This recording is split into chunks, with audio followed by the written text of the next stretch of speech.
Pernah nggak sih ngerasa hidup kita ini bebas, tapi kok di saat yang bersamaan rasanya kayak ada yang ngekang? Nah, kali ini kita akan coba bedah bareng ide-ide provokatif dari filsuf Herbert Marcuse. Dia bilang, masyarakat modern kita ini udah nyiptain sebuah bentuk kontrol yang paling canggih. Sebuah sangkar, tapi sangkar yang aman.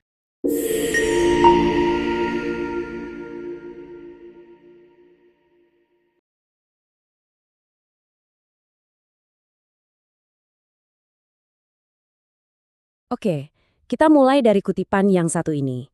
Ketidakbebasan yang nyaman dan demokratis. Ini kan paradoks banget ya. Sebuah ide yang langsung nancep ke inti pembahasan kita. Marcuse ini ngelihat ada sesuatu yang ganjil banget di masyarakat industri maju. Pertanyaannya jadi gini, gimana ceritanya sesuatu yang rasanya bebas malah sebenarnya ngekang kita? Gimana bisa pilihan-pilihan yang kita buat setiap hari justru malah bikin kita makin terikat sama sistem yang ngebatasin kita? Nah, ini dia teka-teki utama yang bakal kita coba pecahin. Yuk kita kasih nama paradoks ini. Inilah dia, ketidakbebasan yang nyaman. Dan untuk ngerti ini, kita harus kenalan dulu sama orang di baliknya, yaitu Herbert Marcuse.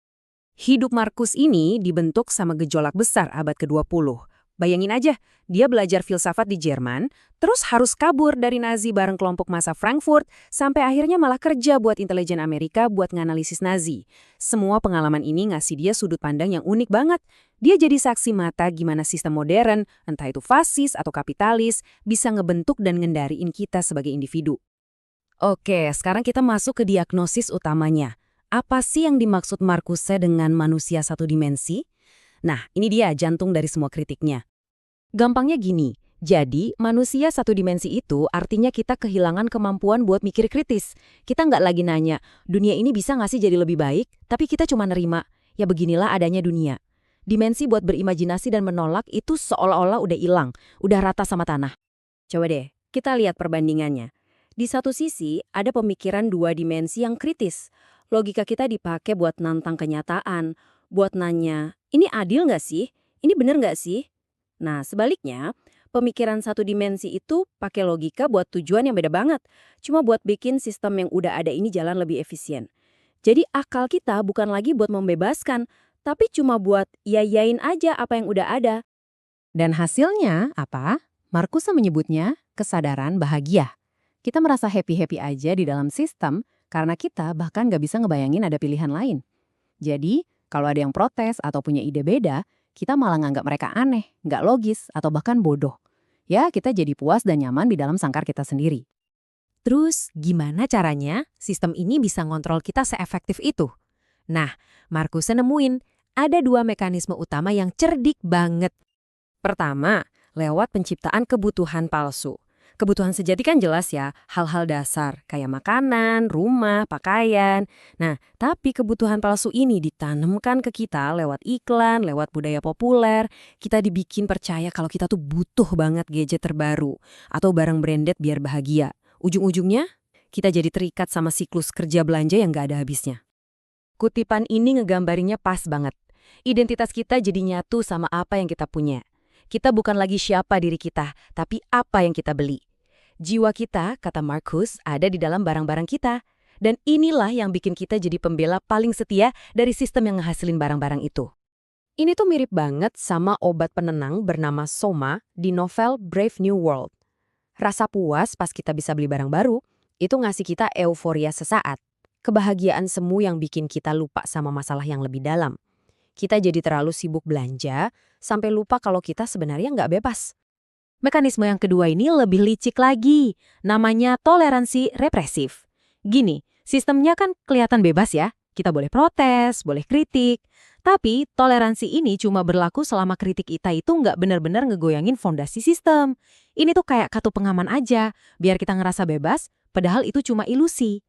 Dan puncaknya adalah ini, sistem ini saking kuatnya, dia bisa nelan perlawanan itu sendiri. Pemberontakan dijadiin gaya hidup, muka Che Guevara dicetak di kaos, lagu protes menang penghargaan.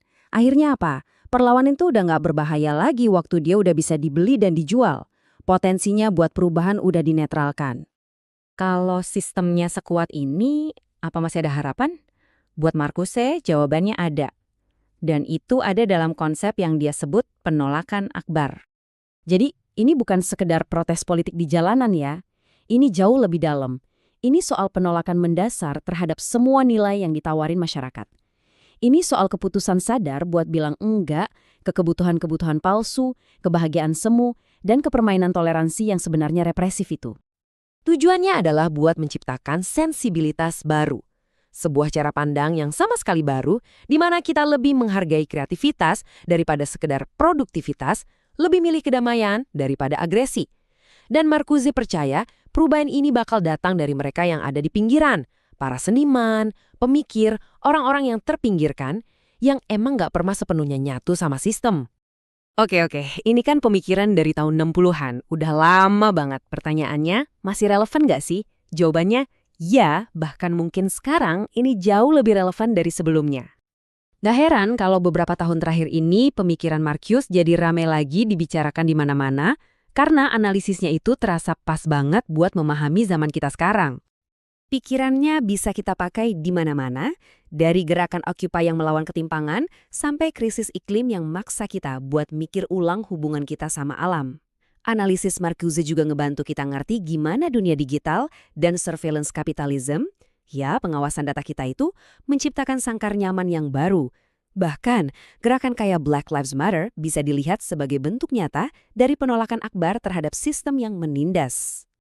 Jadi, kita tutup pembahasan ini dengan satu pertanyaan buat direnungkan.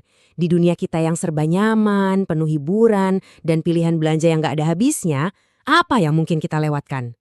Apa sih harga yang harus kita bayar buat semua kenyamanan ini?